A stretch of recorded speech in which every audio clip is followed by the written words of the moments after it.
오늘 우리에게 주시는 말씀은 시편 30편 1절에서 12절까지의 말씀입니다. 여호와여, 내가 주를 높일 것은 주께서 나를 끌어내사 내 원수로 하여금 나로 말미암아 기뻐하지 못하게 하심이니이다. 여호와 내 하나님이여, 내가 주께 부르짖음에 나를 고치셨나이다. 여호와여, 주께서 내 영혼을 수월에서 끌어내어 나를 살리사 무덤으로 내려가지 아니하게 하셨나이다. 주의 성도들아, 여호와를 찬송하며 그의 거룩함을 기억하며 감사하라. 그의 노염은 잠깐이요 그의 은총은 평생이로다. 저녁에는 울음이 깃들일지라도 아침에는 기쁨이 오리로다. 내가 형통할 때에 말하기를 영원히 흔들리지 아니하리라 하였도다. 여호와여, 주의 은혜로 나를 산같이 굳게 세우셨더니 주의 얼굴을 가리심에 내가 근심하였나이다. 여호와여, 내가 주께 부르짖고 여호와께 간구하기를 내가 무덤에 내려갈 때에 나의 피가 무슨 유익이 있으리요? 진터가 어떻게 주를 찬송하며 주의 진리를 선포하리이까? 여호와여, 들으시고 내게 은혜를 베푸소서. 여호와여, 나를 돕는 자가 되소서 하였나이다. 주께서 나의 슬픔이 변하여 내게 춤이 되게 하시며 나의 베옷을 벗기고 기쁨으로 띠띠우셨나이다. 이는 잠잠하지 아니하고 내 영광으로 주를 찬송하게 하심이니 여호와 나의 하나님이여, 내가 주께 영원히 감사하리이다. 아멘. 한때 유명한 말이 있었습니다. 칭찬은 고래도 춤을 추게 한다.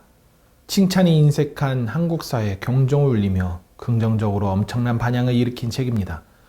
오늘 본문에서도 교회에서 종종 쓰는 표현이 나타납니다. 11절입니다. 주께서 나의 슬픔이 변하여 내게 춤이 되게 하시며 나의 베옷을 벗기고 기쁨으로 띠띠우셨나이다. 다윗의 이 고백은 엄청난 고백입니다. 슬픈데 춤을 출 수 있나요? 베옷, 즉 상복을 입고 기뻐할 수 있나요?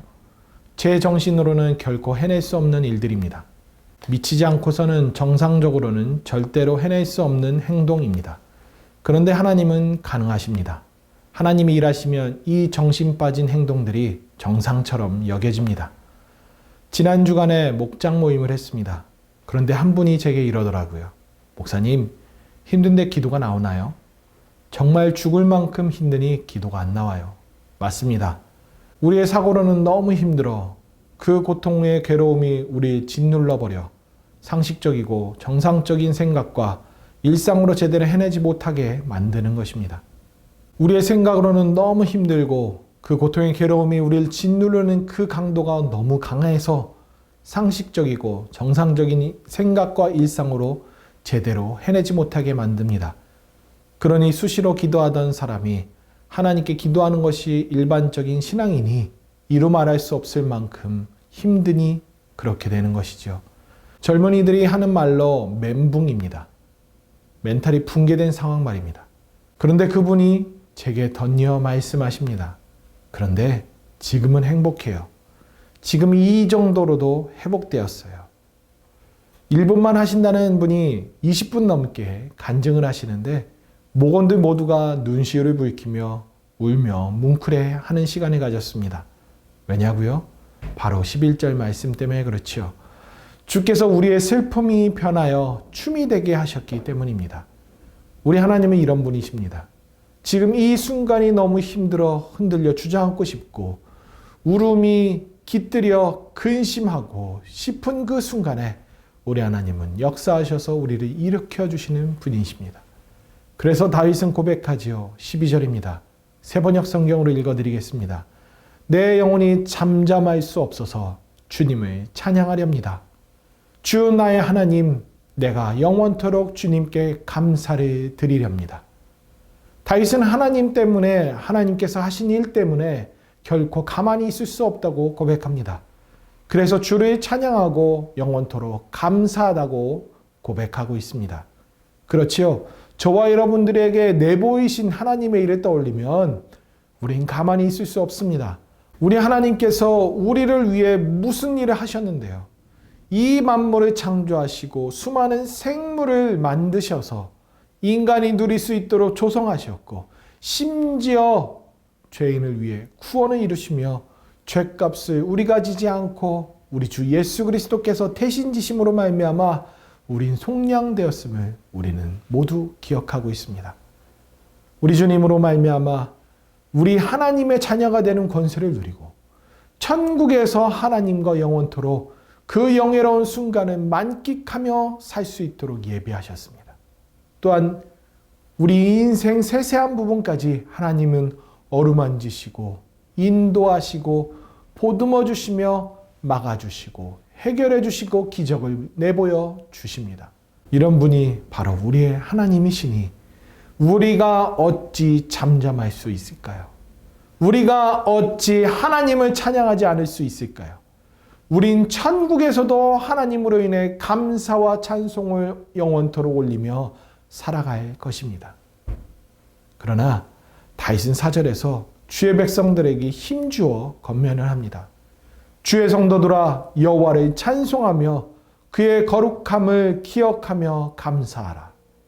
하나님의 거룩함, 하나님이 하나님 되심을, 하나님은 우리와 다른 위대하신 분임을 기억하라라고 말씀합니다. 때때로 하나님께서 우리에게 너무 친숙하셔서 따사로운 사랑을 많이 주시는 분이셔서 우리가 하나님을 홀대하는 경향이 있습니다. 그래서 때때로 성경의 말씀을 오인하고 내 구미에 내 생각 수준에 맞춰 이해하고 하나님을 쉽게 대하곤 합니다.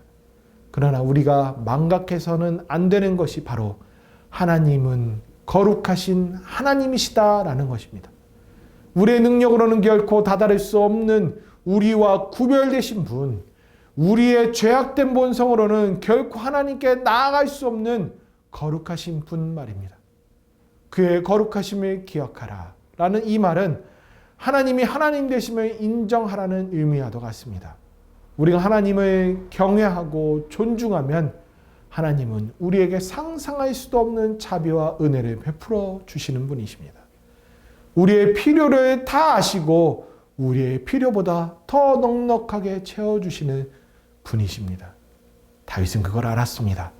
그래서 그는 때때로 하나님 앞에서 거리낄 게 없을 만큼 당당히 선포합니다. 1절 보실까요? 주께서 나를 끌어내셔서 내 원수로 하여금 나를 비웃지 못하게 해주소서. 2절입니다. 내가 주께 부르짖으니 나를 고치셨습니다. 3절 보실까요? 나를 스올, 즉 지옥에서 끌어내어 나를 살리시고 무덤으로 내려가지 않게 하소서. 10절에서는 여호와여 들으시고 내 은혜를 베푸소서. 여호와여 나를 돕는 자가 되소서. 다윗은 자신에게 하나님께서 당연히 그렇게 하실 것을 알았고 당연히 그렇게 하시라고 요구하고 있습니다. 아주 당돌하기가 그지없습니다. 자신 위에 하나님께서 쩔쩔매며 당연히 해야 할 것으로 보기까지 합니다.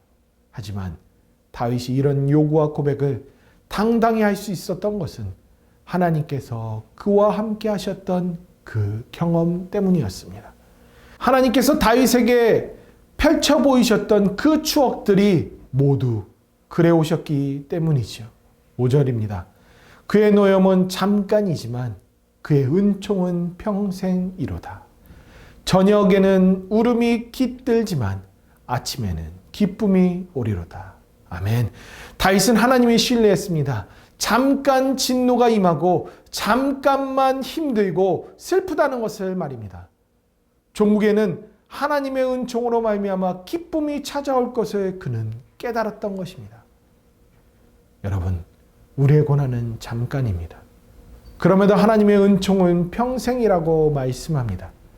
우리의 절망과 슬픔이 저녁이라면 반드시 날이 밝는 아침이 찾아오기를 마련이고 하나님은 슬픔을 기쁨으로 승화시켜 주실 것입니다. 이것을 기억하고 하나님을 신뢰하고 의지하실 수 있기를 바랍니다. 다윗은 고난의 순간을 이런 말로 표현했습니다. 주의 얼굴을 가리심에 내가 근심하였나이다.